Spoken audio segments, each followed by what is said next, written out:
show up, show 'em what I'm made of. I keep pushing, climbing, gonna rise up. I got power, I'm spreading my wings. I got a fire inside.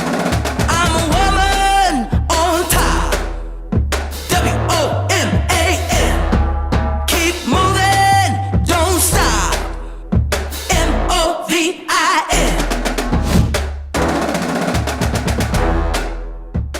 Welcome to the Dallas Female Forum right here in the PGD Global Virtual Country Club, presented by the Texas Golf Association and our good friends at Toyota.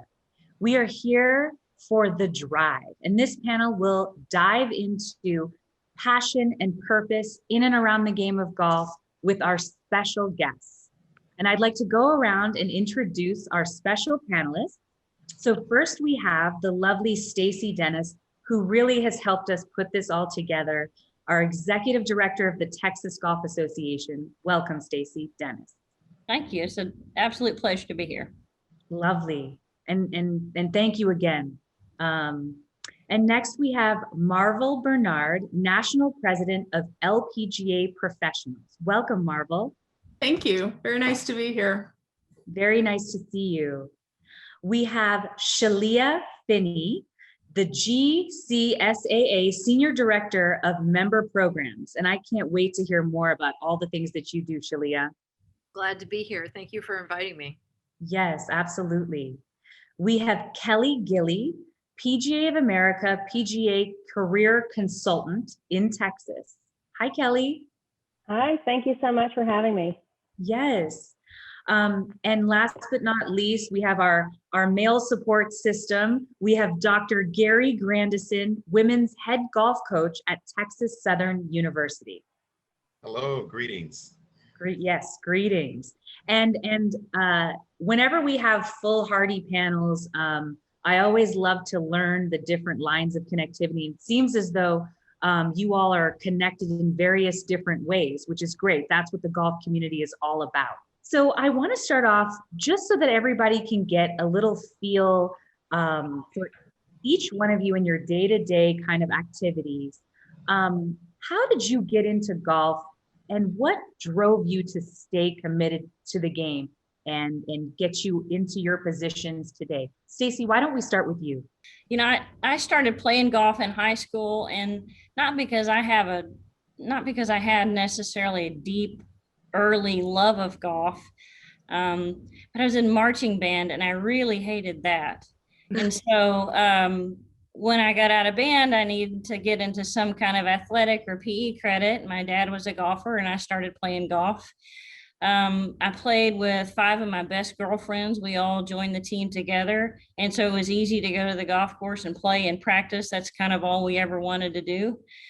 I ended up getting a scholarship to college. I played golf at A&M, and you know, that moment, I mean, literally changed my life. It paid for school. My best friends in the world I met on the golf course. I've gotten to travel to great places to play. And so when I graduated, it came time to determine sort of what in the world am I going to do with a history degree.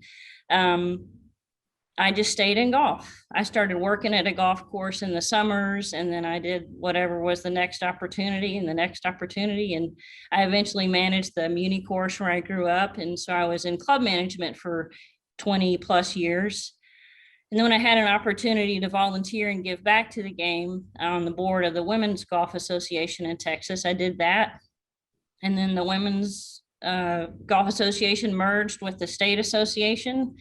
And so I was able to take that opportunity. And then the next thing I know, I'm the executive director. And so I get to spend all day, every day, just trying to find more ways to get more people playing more golf. And that's different every day. So from a day-to-day perspective, I spent the day-to-day on a golf course, actually in Florida. I spend some time in my office. We spend some time doing work with the USGA. But everything that we're doing every day is really looking to find more ways for more people to engage in the game, and hopefully provide an opportunity to enrich people's lives in the way that, in the ways that golf has enriched mine. Thank you for sharing that. And for those of you that want a great fact, the Texas Golf Association has one of the largest female memberships in the country with over 25,000 female members. And I think that's a testament collectively to everybody sitting here today on this panel. Thank you, Stacy. Marvol, been following your career, love your PGA of America golf commercials. We're excited to have you. Tell us a little bit about your day-to-day and what drives you in the game of golf. Oh boy, well, Stacy's, that's going to be a hard story to follow. I love hearing that passion, you know, and I have the same. My day-to-day, I'm a really busy golf professional teaching instructor here in Arizona, and I did not grow up playing golf. I didn't take it up till I was almost 40, which the commercial points out. I'm sure people do the math. How old is she anyway? But anyway, so I took it up kind of late and developed because of that, because I didn't know anything about golf when I started playing. I have a real affinity for women who are just taking the game up. And so my focus has been and is on that female golfer who wants to try the game. It's my goal to entice her to start and then to stay in the game. So everything I do is around that. And then within my career, I tried out for the LPGA and then the PGA, and thank goodness passed my playing ability test the first time on both. I don't know if I would have the courage to do it twice. So really passionate member of both organizations and have been in leadership in both and worked my way up into the LPGA national presidency, which involves being around other passionate women who are trying to grow the game and trying to bring people into the game, keep them in the game. And it is the most energizing, wonderful thing to be around women and be around everyone who has the same goal. And we all love golf so much, and we all know what it can bring to a life. And so it's really energizing, I think, to be on panels like this and to be around women and men who are working in the game of golf. So it's truly my pleasure to be here. It just gets my heart pounding with all the possibilities that we all have. Marvol, thank you so much. And we're seeing a lot of just beautiful growth in the game right now. And kudos to the LPGA for being creative and really taking a lot of initiative in diversity and inclusion, women's empowerment.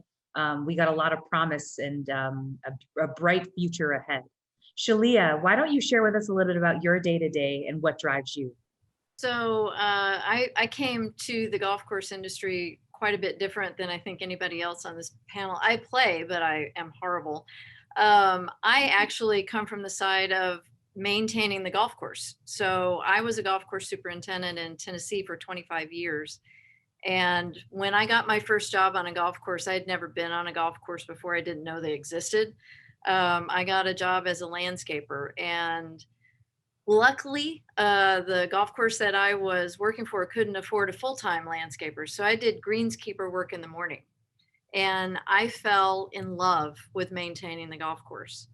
And, you know, at the time when I got that job, I didn't know what I wanted to do. I had majored in drama and speech communications and in school, and just got a job doing that and hated it.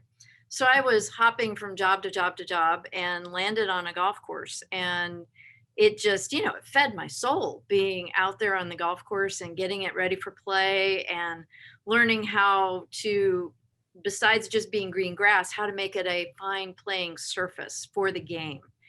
And then I did a lot of volunteer work with our local Golf Course Superintendents Association in Tennessee. And I found out that I really dig helping people who want to help themselves. So I love helping people find the resources and the things that they need to be successful. So I retired from being a superintendent after 25 years to go work for the local chapter. And then the National Golf Course Superintendents Association spotted what I was doing, and they recruited me. So they unretired me.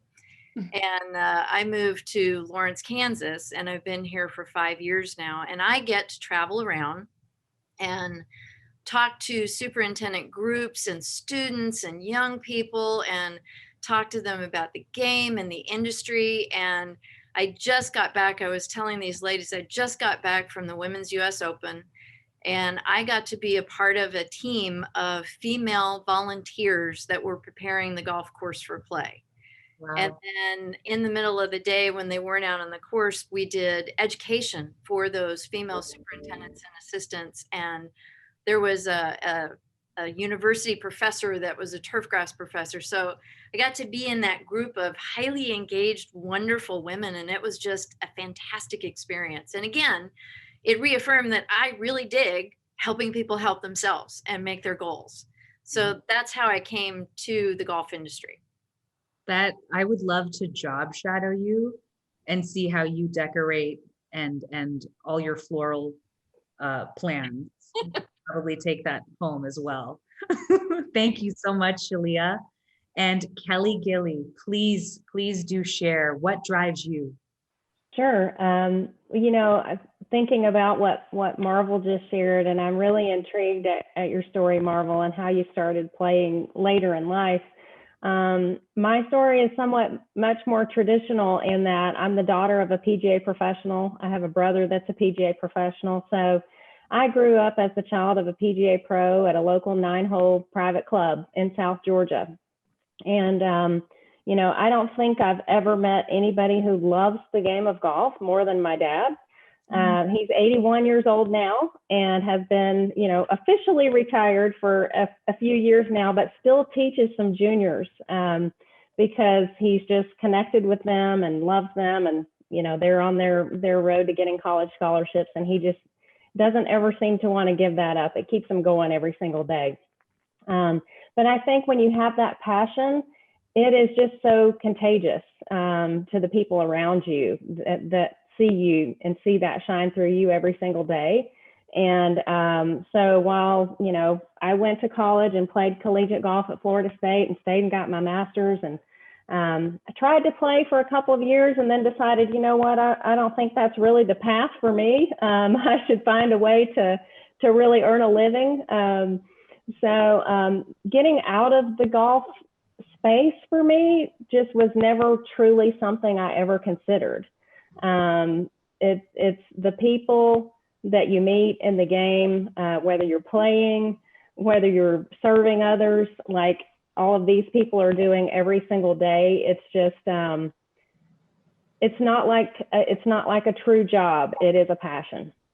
And, in my role, I feel like I am really blessed to have kind of migrated into this in the course of my career. I did start out as an assistant golf professional. I was a head professional. I was a general manager and a regional manager for a golf company. And then I had the opportunity to get into the marketing side of that golf company, which is where my degrees are. And so I really enjoyed that. And so this sort of path off of the traditional avenue kind of continued. And I went to work for Southern Texas PGA and then PGA of America. So, but every single day I find a lot of joy, like Shelia said, in helping people that do want to help themselves. And specifically in my job, helping people that need help. So that means the PGA member or the golf industry professional that is seeking a new position, a career change, something that's going to be a better fit for their life, for their family. I want to help them get to that spot that brings them joy. And then also for the employer who's trying to build that team of people that they need to serve this new golfer base that we have. We're working when everybody else is playing. So it takes all of us to try to create those teams to make the experience what we want it to be. Yeah, and kudos as well to the PGA of America for being able to create different facets of the organization and really shine a light on job opportunity and advancement in the golf industry by providing opportunity. You guys are doing a great job. And I also do want to mention that I think there are a lot of little girls out there who have developed their skill set and their passion for the game through their relationship with their parents, including their fathers. I am definitely so thankful to my dad. Growing up, I was like, Dad, what am I doing? Because I didn't see people, I didn't see young girls out there on the course. It was really just me and my sister. And he said, you're going to thank me later. And here we are, 30 plus years later, and I'm so grateful that, today I'm so far ahead, and I can kind of share my passion just like you all. So I love the stories. I love hearing stories about fathers and daughters, and how that passion just evolves, right, through generations. So thank you, Kelly. Dr. Grandison, please do share your day-to-day, being a coach, being a women's golf coach. You're a father figure, a leader in these young ladies' life. What drives you? What drives me is the opportunity to develop. I'm in the development business. I've always been in that mindset. And, as I listen to a lot of the panelists' comments, it just reminds me of what I do and why I do it. And from the beginning, I was called to be in this position. When I tried to step away from the game, something out of the woodworks occurred to bring me back in. Even I can think back to when I was in high school, I was getting burned out. I was the only youth out on the golf course. I just so happened to grow up on a golf course. And with no one in my family involved in the game, I just, said, well, let me try it. So in high school, I was getting burned out, and then I ran into a gentleman who the next day, I remember I was like, okay, I think I'm going to stop after the day. And like the next day, I run into someone, and he's like, I saw you out on the golf course yesterday at that golf course, and you have talent. And he brought me in and started taking me on trips to play.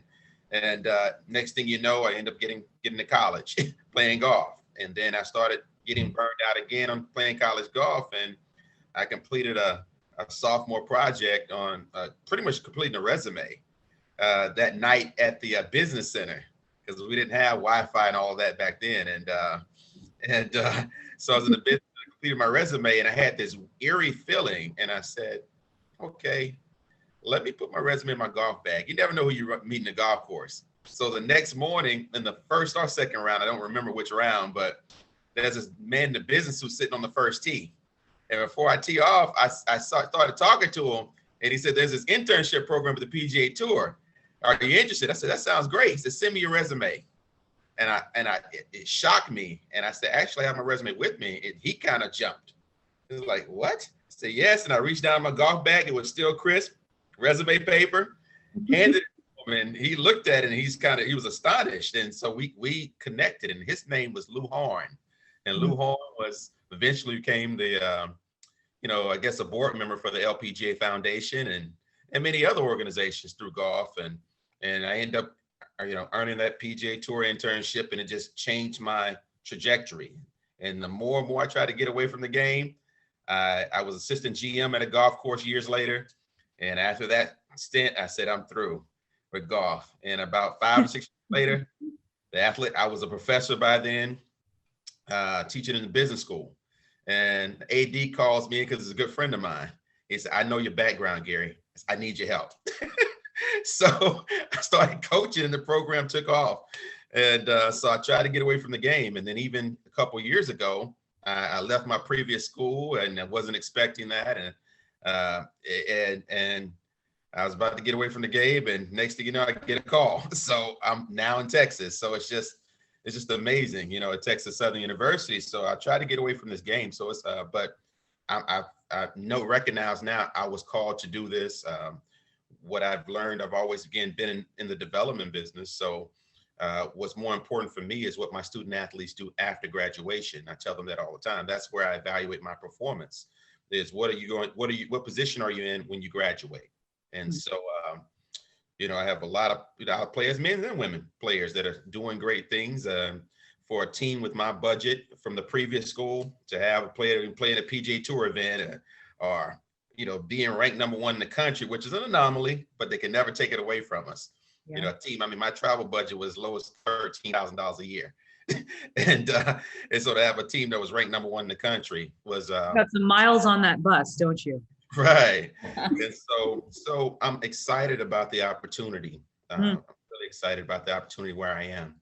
And we have a lot going where we are. Even Shaquille O'Neal's son just signed with us on basketball. And I actually met him the other day. They're already working out. So, and they want to play in game this year. So we're getting a little buzz. And And I want to take that buzz on the golf side and run with it. And hopefully we can do something special. That's amazing. And, with this panel, we are talking about drive and what keeps us driven in the golf business. And the fact that everybody has such a unique story and unique background and different, levels of entry and development into this game. One of the things that I wanted to touch on is competition, right? Healthy competition, especially between young women. Golf as in life, as in business, right? Stacy, will you share a little bit about how important it is to show healthy competition within the Texas Golf Association and all the events? Tell us about how you encourage healthy competition within all your events. I think that is certainly a big part of what we do. It's something we take pride in. There's so much just heritage in the game of golf as a competitive outlet. I know I'm competitive in my way. I've always been kind of an overachiever and a perfectionist. And so that's the competitive drive for myself, is to get better every day and learn some new way to excel or find, something else to accomplish. And so I think that component of competition is especially healthy, to find a way and ambition to improve and achieve and take the next step. And I love the fact that is applicable to at whatever level a golfer or a person enters the game of golf. My husband's a beginner.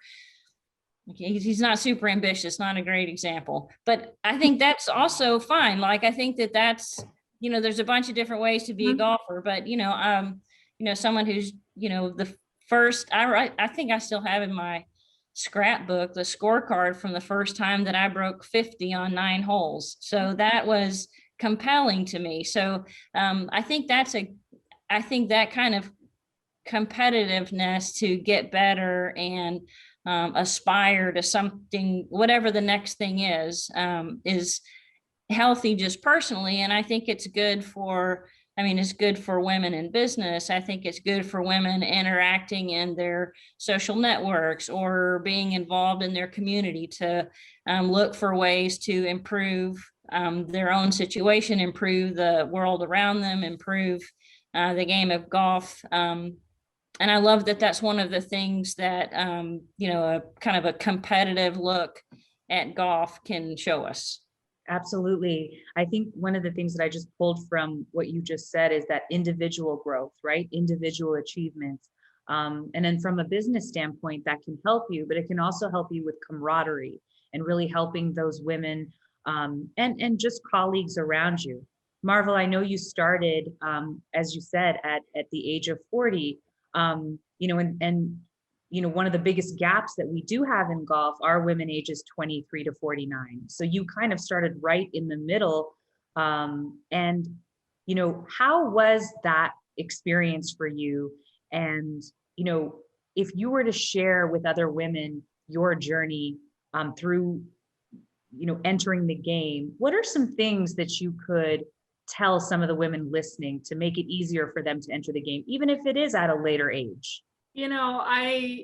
There's so much about this that's so compelling to me. I love Dr. Grandison's word opportunity. I love that word. It's my umbrella, it's all about opportunity. And so when I took it up, I had come from a background of playing everything. I played everything but soccer growing up. And when I left college, I got away from sport for quite a while. And so my husband thought it'd be fun for us to try golf. I wasn't interested in golf at all. I had a view of golf that was certainly not correct, that it was easy. And anyway, I won't go into that, but I was certainly wrong about it. But when I got back in, when I took up golf, I was fortunate to have a PGA professional as an instructor. And she, like in 3 swings, I was hooked and I felt like I was back. This was me again, and in touch with that overachiever, athletic kind of a person. But what she did was she showed me the opportunities to be a player, to meet other women, to achieve, to help other women achieve and find opportunity. And so that's what I would tell that mid-age woman, that be sure and get hooked up with somebody who's going to help doors open for you. And there's so many people out there now. We've got so many passionate instructors and passionate developers of the game.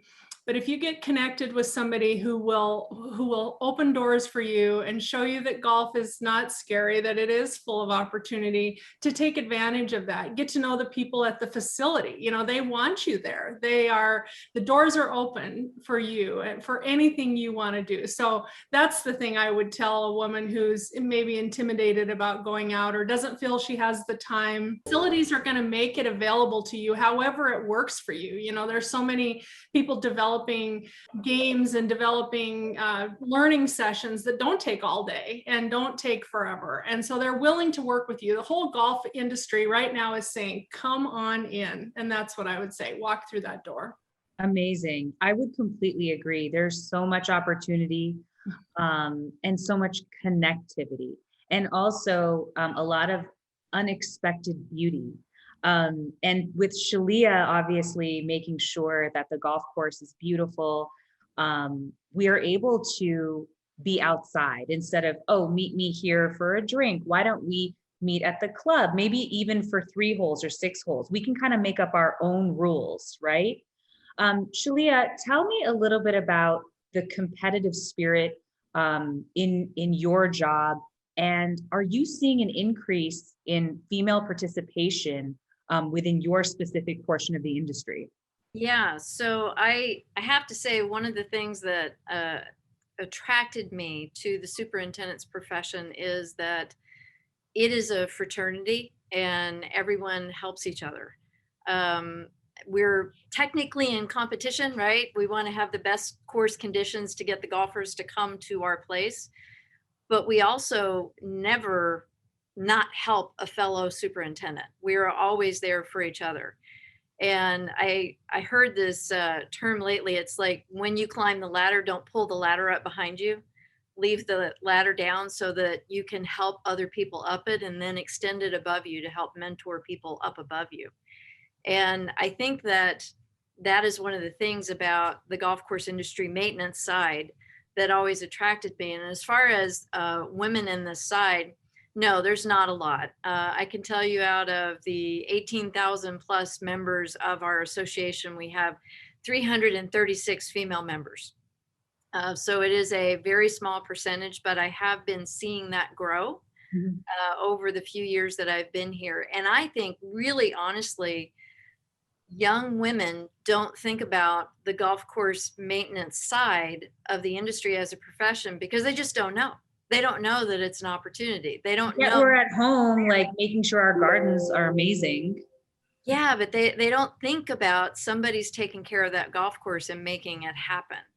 And, very honestly, and Kelly mentioned that her husband is a golf course superintendent. Man, a woman can do everything a man can do on a golf course as far as the maintenance side goes. So there are no barriers there. I think it is just a lack of knowledge. And we have a program that we just took over in 2018, and it's called The First Green. And it is a STEM education field trip on a golf course. So we get the golf course superintendent paired up with a teacher at a local school, and they bring their whole class. So it could be anywhere from, 25 kids at one small school to 100 kids. And they come out to the golf course and they take what they're learning in the classroom and apply it to a real world situation. So they do mathematics. They'll measure the square footage of a green. We teach them how to do green speed. How do you stimp a green and what tools you use? The moisture meters that we measure the moisture in the green surface, and then the computerized irrigation system. So all that really cool stuff that goes along behind the scenes of maintaining a golf course. And I will never forget the first one that I went to in Detroit. I was just spectating off to the side, and it was an inner city school that had come to a golf course some miles away, and they had bussed out there. And one of the little girls bent down and she rubbed the turf grass on the putting green, and she looked up and she goes, it's real. So that program, introduces this whole class of young people to a golf course for the first time. A lot of them have never been on that. So I think that program, along with the wonderful programs that the LPGA has got going on, and We Are Golf and Make Golf Your Thing, I think that is going to really start introducing more people to the game, but also to the maintenance side and all of the careers, the clubhouse careers and food and beverage and in the golf shop, the whole ball of wax. I think that we're going to see more and more people and more women getting into this industry. That's amazing. And I hope this is the right statistic, but I pulled this from a conversation that I had with PXG, but women are making 32% and growing the percentage of their participation in the job force in the golf industry. So that is an increasing number.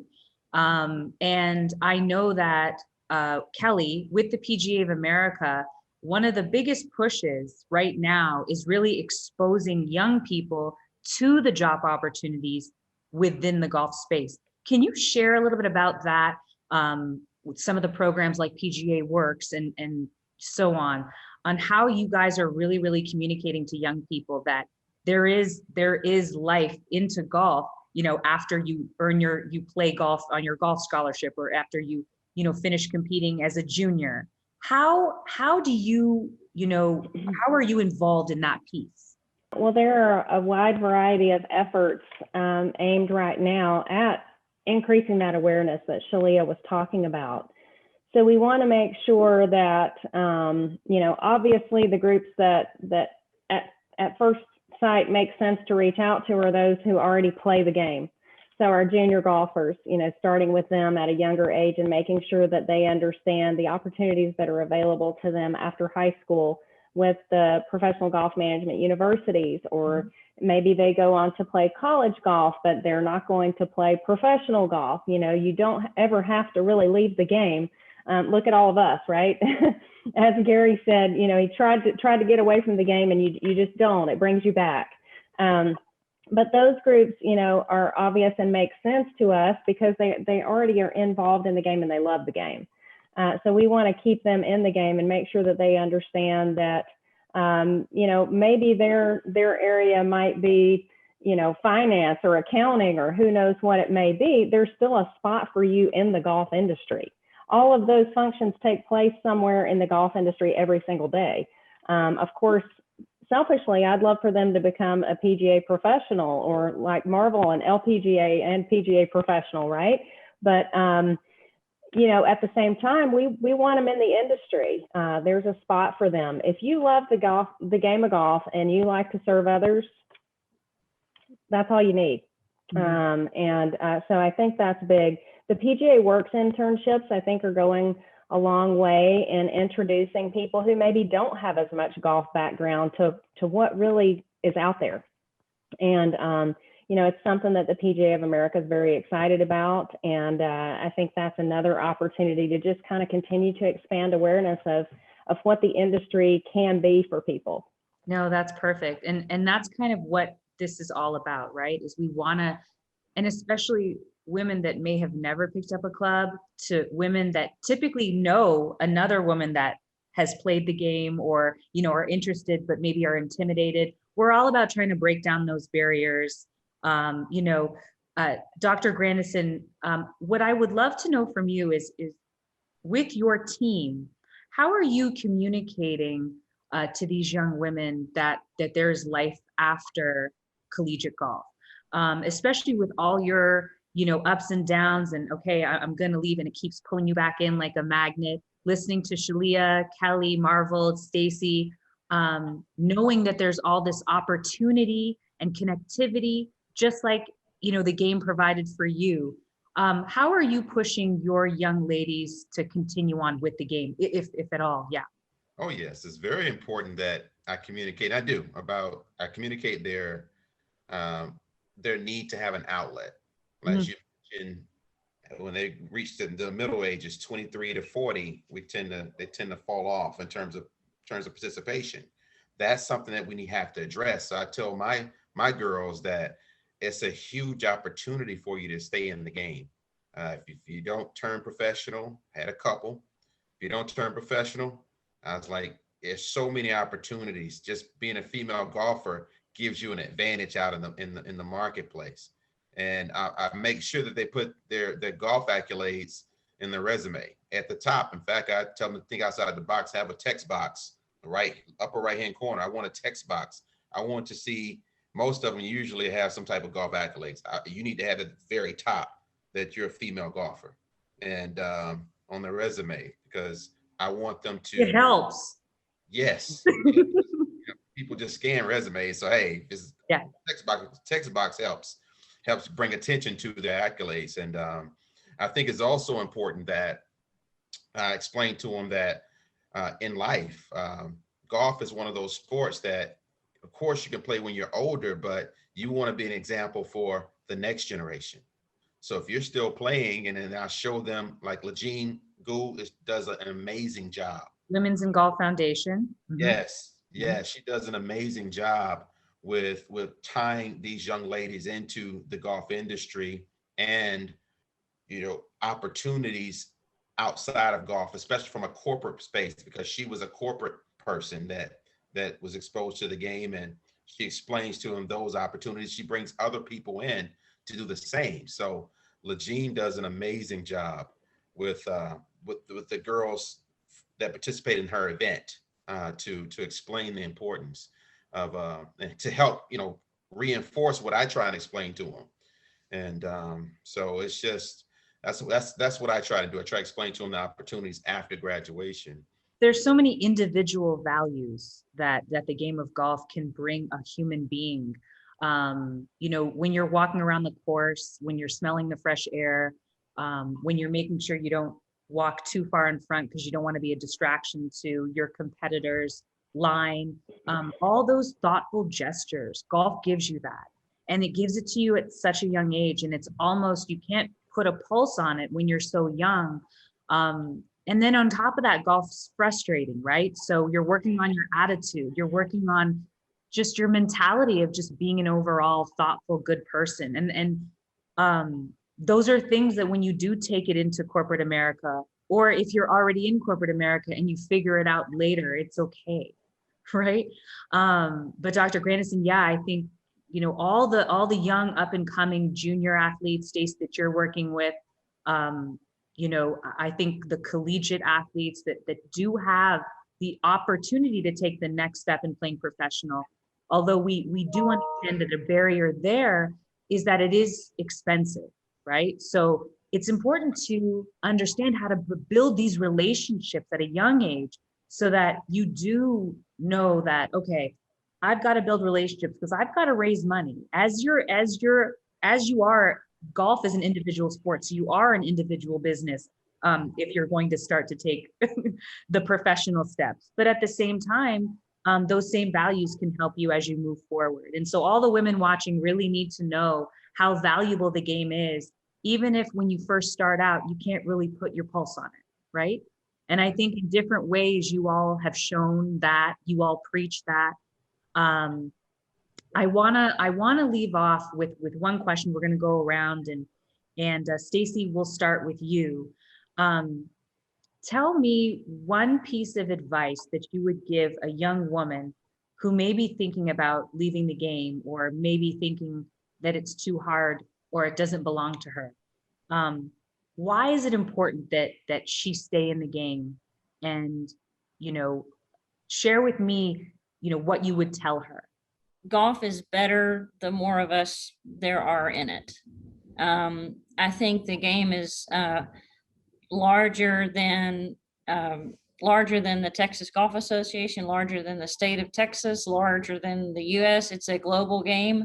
I think the more perspectives, the more voices, the more experiences, the more interests that are informing the programs and the priorities that we're developing, the better. I think I certainly do. And hearing from all of you, I'm inspired that there's so many organizations that have a vision of the game being bigger and broader and deeper and more inclusive and more ambitious in the way that we interact and enrich the lives of the people around us and the people that play the game. So I would say there's something for you in golf as a professional opportunity, as a social opportunity, as personal enrichment.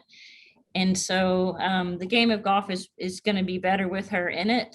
Her perspective is going to make the rest of us better at what we do. And we would welcome and treasure that her informing what we do next. Amazing. So everybody out there, you have friends at the Texas Golf Association. They're ready. Absolutely. They're ready for you. Marvol, what about you?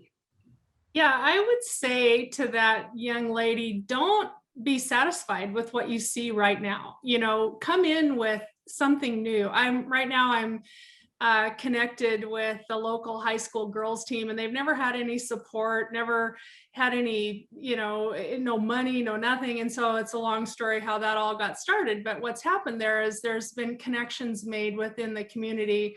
The ladies' leagues are now supporting the girls, but also within that, we have connections now with these young people who are graduating high school who know how to do videos. They know how to edit videos, and they're getting into marketing in a different way than we've ever done. So I look at them and I say, take that into the pro shop and talk to the manager about what you can do for this facility that's different.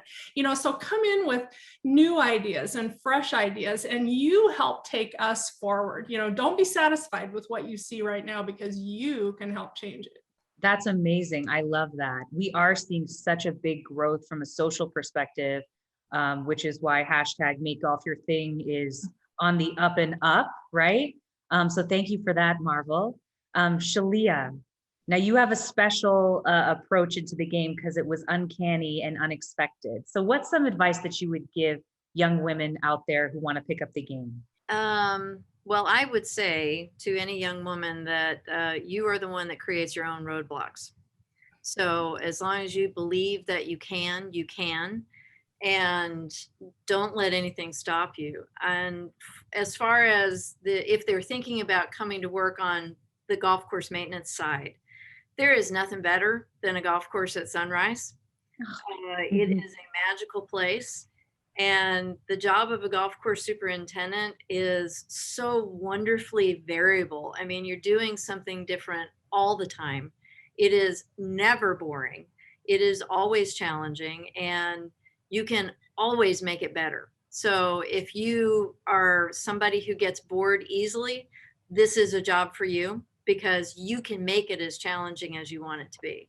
So I just would really recommend them to not put any self-imposed barriers on themselves and just go for it. I mean, and that goes anywhere in life, not just golf. I love that, Shelia. And so two things. One, my dad always said, early rising is the first sign of success. And sometimes, when I'm cognizant of it and I take a deep breath outside, I smell the golf course, and it kind of makes me emotional. Yeah. It takes me back. I can feel memories of being a junior player. So I agree with you 100%. And if I could do it again, I think I would. That's why I want to job shadow you, even at 40. I'm trying to job shadow you. So we're going to have to talk offline about that. Okay. Kelly, what about you? Well, I would just say, seek out somebody else, seek out one of us. Even if you're uncomfortable, reach out to somebody and just have a conversation. I think, it will help open your mind to things that you're not thinking about. I've had the opportunity on several occasions to talk with young women who are concerned about working in the industry. They're concerned about the hours, or how am I going to have a family and balance these things and so forth. And there are so many of us who have gone through that and very successfully in the industry. And so I think sometimes just take advantage of that village around you that wants to see you succeed, and just reach out and have a conversation. There's not anybody on this call that would not be open to doing that and helping you at any time. And just click on the speaker section and you can just send any one of our panelists a lovely message. And I'm sure everybody would be happy to connect, as Kelly said. Thank you, Kelly. And Dr. Grandison, give us a really fun piece of advice that we can share with all those lovely ladies out here watching today. Well, my answer is in line with Kelly Gilley's. I've learned to, I tell people all the time, you want to learn from those who've been where you're trying to go. So if you're interested in an area of golf, go to people who are already in those spaces and ask questions, and don't be afraid to ask questions. That's how I ended up in a lot of good spots in life. Is I didn't mind getting advice from those who've been where I was trying to go. And so that's what I believe in. But I also believe in, I say this all the time, even in recruiting, it's get in where you fit in. Find, we all have our gifts, our abilities, and pay attention to what are our abilities. If, from a business school mind, it would be more understanding your KSAs. What are your knowledge, skills, and abilities? Okay. What knowledge, skills, and abilities do you want to obtain? And then you look at what opportunities are out there, and you actually provide a gap analysis and combine those, find a way to meet the gap between where you want to be and where you are. Mm-hmm. And so I wholeheartedly believe in that principle. We all have our abilities. I like to say, Tiger, you would not know Tiger today if he was a basketball player. Are you dissing Tiger's basketball skills? I see him on the Stanford sidelines. I'm just saying. Right. I'm saying he was a very good basketball player. Michael Jordan was a very good baseball player, good enough to play in the major leagues, but he probably wouldn't have been the Michael Jordan of baseball, mm-hmm. If he would pursue that avenue. So find your avenue, find your way. And I think you can go the furthest once you find and identify with what you are and what you're designed to be. Thank you, Dr. Grandison, Shelia, Stacy, Marvol, Kelly. Thank you so much for your time, your wisdom, your passion. Good luck to you all and much success, continued success in the state of Texas and wherever else you are. Wishing you all the best, and thank you so much for your time today. Stay driven. Thank you, Nisha. Thank you.